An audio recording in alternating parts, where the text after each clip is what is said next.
Voice articulation यानी कि अपनी आवाज को पूरे अच्छे तरीके से अपने बोलने के जितने भी अंग हैं उन सभी अंगों को सही तरीके से इस्तेमाल करना, मसलन टंग यानी कि जीभ, गाल, लिप्स जो हमारे होठ हैं, हमारा जो गले का हिस्सा है वोकल कॉर्ड है, और दांतों को भी हम किस तरह से इस्तेमाल करते हैं जीभ को टच करने के लिए, ये सभी अगर हम सही तरीके से इस्तेमाल करते हैं तो वॉइस आर्टिकुलेट कर पाते हैं। वॉइस की जो कैपेसिटी है उस कैपेसिटी में उससे काम ले पाते हैं। आज के इस वीडियो में मैं इन सभी चीज़ों को लेकर आपको कुछ एक्सरसाइज बताने वाला हूँ, कि आप इन सभी चीज़ों की जो एक्सरसाइज है उसको करने के बाद वॉइस आर्टिकुलेशन अगर आप करते हैं, उस दिशा में अगर आप सोचते हैं, काम करने की सोचते हैं, अपना प्रोफेशन सोचते हैं या वॉइस से जुड़ी हुई कोई चीज़ करते हैं, तो आप उसमें एक क्वालिटी एनहांसमेंट कर सकते हैं, क्वालिटी को इम्प्रूव कर सकते हैं, और जो वैरायटी लाने की ज़रूरत होती है वो वैरायटी ला सकते हैं। तो सबसे पहले जो चीज़ है इसमें ज़रूरी है वो होती है जीभ, क्योंकि जीभ हमारे बोलने के लिए शब्दों के उच्चारण को लेकर बहुत ज़रूरी अंग है। तो जीभ में वो अ, लचीलापन होना चाहिए, जीभ की वो प्रैक्टिस होनी चाहिए ताकि हम कठिन शब्दों का भी उच्चारण कर सकें, लंबे शब्द हैं उनका भी उच्चारण कर सकें। हमारी जीभ उलझे नहीं, अ, वो ट्विस्ट ना हो और उसकी वजह से फंबल्स ना हो, स्टैमरिंग की समस्या ना हो, या फिर हमारा उच्चारण में जो गड़बड़ होती है वो ना हो। तो जीभ को लेकर कुछ एक्सरसाइज जिनमें ज़रूरी है वो मैं आपको आज बताने वाला हूँ। सबसे पहले तो हम जीभ के लिए एक सिंपल एक्सरसाइज जो हम करने वाले हैं वो है आपको जीभ को अपने गाल के हिस्सों पे अंदर की तरफ से रोल करना है। पहले हम राइट की तरफ करेंगे और फिर लेफ्ट की तरफ करेंगे।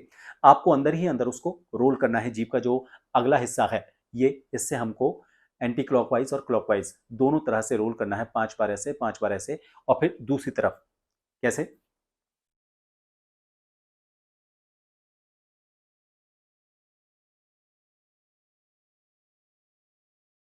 ये हुआ एक तरफ से, अब दूसरी तरफ से।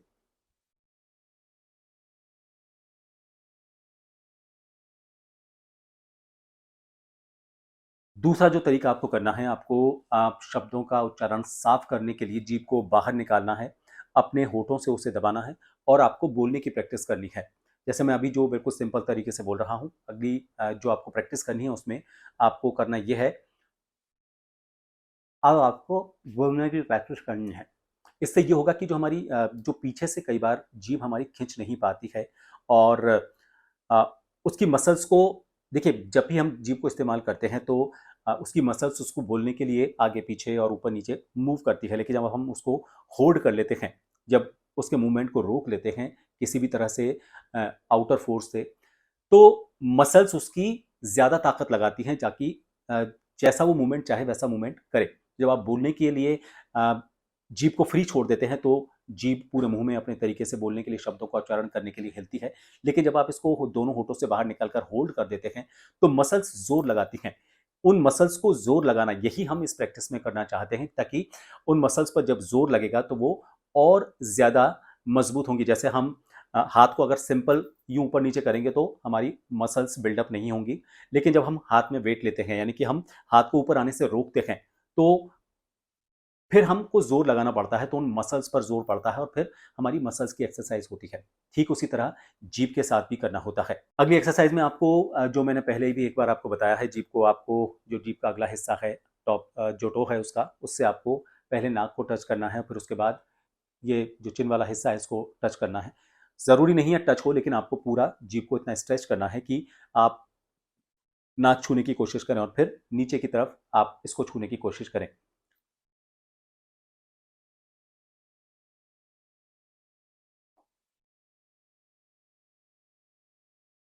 5-5 बार आप करें। उससे ये होगा कि जो आपकी जीभ पीछे से कई बार उनका खिंचाव नहीं हो पाता, तो उसको आपको ज़ोर लगेगा, तो वो आपकी जो इसमें स्ट्रेचिंग जो चाहिए वो स्ट्रेचिंग आपको मिलेगी। फिर आपको करना ये है कि आपको जीभ को अब थोड़ा फोर्स के साथ रोकते हुए रोल करना है। पहले आपको जो हमारा ऊपर के दांत का हिस्सा है उसमें पीछे का जो हिस्सा है वहां से ऊपर की तरफ जीभ को यूं रोल करना है। दूसरे वाले हिस्से में आपको जीभ को नीचे की तरफ रोल करना है। पहले ऊपर करते हैं। रोल करते हुए जीभ को बीच में से बाहर निकालना है, लेकिन ऊपर जो टॉप टॉप है उससे, जैसे ये टॉप है, यूं निकालना है जीभ को बाहर की तरफ, और जब नीचे की तरफ करेंगे तो ये दांतों के हिस्से से पीछे से रोकेंगे और फिर इसको यूं बाहर की तरफ निकालेंगे।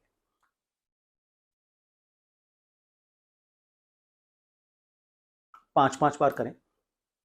थोड़ा सा आपको तकलीफ हो सकती है, इसमें जीभ में दर्द हो सकता है, क्योंकि हम उन मसल्स को इस्तेमाल कर रहे हैं जो मसल्स आपकी कम वर्क कर रही हैं। इन सब एक्सरसाइज को करने के बाद आपको करना यह है कि टंग ट्विस्टर्स आपको बोलने हैं। 3 से 4 या फिर 5 बार आप उन टंग ट्विस्टर्स को लगातार बोलिए। उनसे आपकी जो जीभ में शब्दों को लेकर जो आपको कंफ्यूजन की वजह से स्टैमरिंग या फिर शब्द गलत आप बोलने लग जाते हैं, उनकी प्रैक्टिस होगी। बहुत सिंपल से हैं, हिंदी इंग्लिश आप जैसा भी आपको सहूलियत है उन टंग ट्विस्टर्स को आप ले सकते हैं। एक लिस्ट मैंने नीचे डिस्क्रिप्शन में भी डाल रखी है, आप उसको भी देख सकते हैं, वहाँ से भी उन शब्दों को पढ़ सकते हैं। तो कुछ सिंपल जो टंग ट्विस्टर्स हैं, जैसे कच्चा पापड़ पक्का पापड़, आप इसको भी बोलें, लेकिन आपको जल्दी जल्दी बोलना है और कोशिश करनी है कि इनको सही तरीके से बोलें। बीच में गड़बड़ हो सकती है शुरुआत में, क्योंकि आपको प्रैक्टिस नहीं है, लेकिन जब आप प्रैक्टिस करेंगे तो आपको आगे इसका बड़ा फायदा मिलेगा। जैसे कच्चा पापड़ पक्का पापड़, कच्चा पापड़ पक्का पापड़, कच्चा पापड़ पक्का पापड़, इस तरह के टंग ट्विस्टर्स आप बोलें। हो सकता है आपको फंबल हो, लेकिन कोशिश करें बार बार प्रैक्टिस करके, कुछ ऊँट ऊँचा कुछ पीठ ऊँची ऊँट की, कुछ ऊँट ऊँचा कुछ पीठ ऊँची ऊँट की। ठीक है? तो आप 5-5 बार इनको बोलें, तो आपका एक तो हेजिटेशन खत्म होगा। जब आप कठिन शब्दों को देखेंगे तो आपको लगेगा कि घबराहट की वजह से वो गलत ना हो जाए। तो आप चूंकि प्रैक्टिस कर चुके हैं, आपने अपने अ, दिमाग को, बोलने को, जीभ को, इन सबको सिंक्रोनाइज कर लिया है, इनको अच्छी प्रैक्टिस आपने दी है, तो आपको इन तरह के शब्द, इस तरह के जब शब्द जब भी आपके किसी भी पार्ट में, वॉइस ओवर के पार्ट में आप बोलते वक्त आएंगे, तो आपको उनसे घबराहट नहीं होगी और उसमें किसी तरह का कोई फंबल नहीं होगा। अब बात आती है, थोड़ा-सा एक्सरसाइज़ करने के बाद जो पार्ट होते हैं उनको थोड़ा मसाज देना ज़रूरी होता है, यानी कि उनको थोड़ा-सा रिलैक्स करना ज़रूरी होता है। तो जैसा मैंने आपको बताया, गर्दन, जॉज़ जो हमारे जबड़े हैं वो, उसके बाद हमारे गाल और फिर हमारे लिप्स।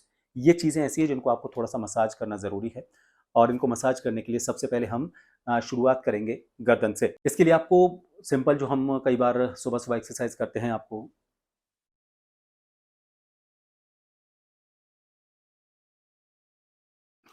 बाकी नीचे का पार्ट बिल्कुल स्ट्रेट रखना है। सिर्फ गर्दन को आपको जितना हो सके उतना स्ट्रेच करना है, पीछे की तरफ और आगे की तरफ। 5 बार पीछे करें, 5 बार आगे करें।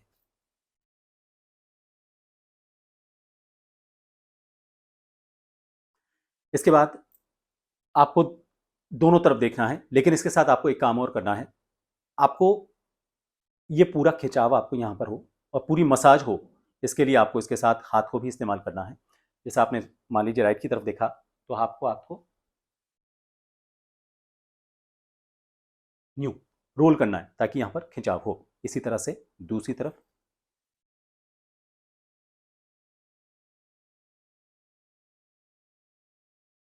तो आपका ये पूरा, ये वाला हिस्सा मसाज हो गया इससे, और आपको थोड़ा सा इससे रिलैक्स मिलेगा। तो अगर यहाँ पर कोई स्टिफनेस है, कोई आपको खिंचाव महसूस हो रहा है थोड़ा सा, तो आपने देखा होगा जब भी हम कॉन्शियस होते हैं लोगों के सामने, तो यहाँ पर हमारे नसें खिंच जाती हैं, तनाव आ जाता है। वो इसी वजह से, क्योंकि तनाव आने की वजह से फिर हमारे बोलने में दिक्कत होती है। इसके बाद बात करें जॉस की, आप उन्हें इस तरह भी मसाज कर सकते हैं, क्लॉकवाइज एंटी क्लॉकवाइज, इन अंगुलियों से। और उसके बाद थोड़ा सा और हार्ड आपको करना है तो इस तरह से। इसके बाद बात करेंगे गालों की, तो इसके लिए आपको जिस तरह से हम छोटे बच्चों को करते हैं,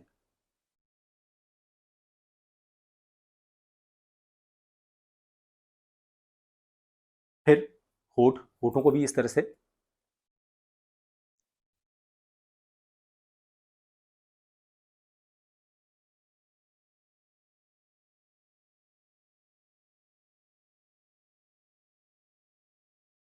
तो ये कई तरीके हैं जिससे आप इनको थोड़ा रिलैक्स कर सकते हैं, मसाज दे सकते हैं। अब मसाज के बाद फिर थोड़ा सा बोलने की प्रैक्टिस करते हैं। देखिए, हिंदी में बहुत अच्छी आपकी बोलने की प्रैक्टिस के लिए होती है 12 खड़ी, क का की कू कू के कई। आजकल तो पढ़ाते नहीं हैं, आजकल सिर्फ आ ई क ख ग घ न, या फिर ABCD जो आप पढ़ते हैं। लेकिन जो 12 खड़ी होती है वो हमारे टंग ट्विस्टर्स का काम करती है। वो हमारे माइंड को भी शार्प करती है, क्योंकि हम फोकस करते हैं कि शब्दों का उच्चारण कैसे करना है। बस इसको थोड़ा-सा हम और अलग तरीके से एक वेरिएशन के साथ करेंगे। सिंपल तो होता है क, का, की, कू, कू, के, कई, को, कऊ, कं, का। लेकिन इसको हम थोड़ा-सा एक बार आप ये करें, ख, खा, की, ग, गा, गी, इस तरह से करके। फिर उसके बाद अगली प्रैक्टिस में आपको ये करना है कि आपको अ, ऊपर से नीचे वाली सीरीज़ में, जैसे क, ख, ग, घ, न होता है, वैसे का, खा, गा, घ, ना, की, खी, गी, घी, नी, इस तरह से आपको आगे बढ़ना है, यूं यूं एक एक लाइन में आगे बढ़ना है। जैसे क ख ग घ न, का खा गा घ न, की खी गी घी नी, की खी गी घी नी, कू खू गु गु नू, कू खू गु गु नू। ठीक है, इस तरह से आपको बढ़ना। फिर उनको थोड़ा सा और आप शफल करने की कोशिश करें। फिर इसके बाद थोड़ा सा एक प्रैक्टिस के लिए आप ये भी कर सकते हैं कि आपको रैंडमली बस बोलना है। वो कोई भाषा नहीं हो सकती, वो कोई बात नहीं हो सकती, बस जो मुंह से निकलना है आपको बोलना है, लेकिन बहुत फास्ट बोलना है। ये आपकी जो ओवरऑल मसाज है, शब्द आप देखिए, आप कई ऐसे शब्द भी इसमें, ऐसे अक्षर भी आप निकालेंगे। जैसे किसी को स बोलने में दिक्कत आती है, किसी को ज बोलने में दिक्कत आती है। जब आप इस तरह की जगलिंग करते हैं तो आप उन सारे शब्दों को उच्चारण करते हैं, क्योंकि जीभ आपकी पूरी तरह से मूवमेंट करती है। तो इससे आपका उन अक्षरों को लेकर एक जो डर है वो खत्म होगा। और जब आपको लगता है कि ऐसे अक्षर आने से आपको कुछ गड़बड़ होती है, आपकी जीभ सही तरीके से इस्तेमाल नहीं हो पाती है, तो आप उस जीभ को सही तरीके से इस्तेमाल कर पाएंगे। तो ये कुछ ऐसी एक्सरसाइज थी जो आप कभी भी कहीं भी बैठे बैठे कर सकते हैं। थोड़ी सी देर की एक्सरसाइज है, इससे आप अपने आप को रिलैक्स कर सकते हैं। उसके बाद न सिर्फ आप अपनी वॉइस की क्वालिटी में फ़र्क महसूस करेंगे, बल्कि आप अगर बोलते वक्त आपको जो घबराहट होती है, जो दिक्कतें होती हैं, जो वेरिएशंस आप लाना चाहते हैं, जो वैरायटी आप लाना चाहते हैं, वो भी ला पाएंगे। ये वीडियो आपको पसंद आया है तो लाइक करें, शेयर करें, सब्सक्राइब करें। उसके बाद बेल आइकन पर हिट कर दें, ताकि जब भी मैं कोई नया वीडियो बनाऊं तो आप तक उसकी जानकारी अपने आप नोटिफिकेशन से पहुंच जाए। आप अगर ज्वाइन बटन पर क्लिक करते हैं तो आप खास मेंबर बनते हैं, जिनके लिए जो वीडियोस मैं बनाता हूं वो पहले रिलीज होते हैं। उसके अलावा भी मैं कुछ खास वीडियोस बनाता हूं जो सिर्फ वो मेंबर्स ही देख सकते हैं। आप मेरे सारे सोशल प्लेटफॉर्म से भी जुड़ सकते हैं। आप इस वक्त स्क्रीन पर देख रहे हैं, ट्विटर हुआ, Facebook, YouTube, Instagram, WhatsApp, Telegram, इन सब के हैंडल्स इस वक्त स्क्रीन पर आपको नजर आ रहे हैं। आप कमेंट बॉक्स में लिखकर मुझसे पूछ सकते हैं कोई भी सवाल आप चाहते हैं कि मैं किसी विषय पर वीडियो बनाऊं, तो वो भी आप कमेंट बॉक्स में लिख सकते हैं। इस वीडियो को देखने के लिए शुक्रिया। नमस्कार।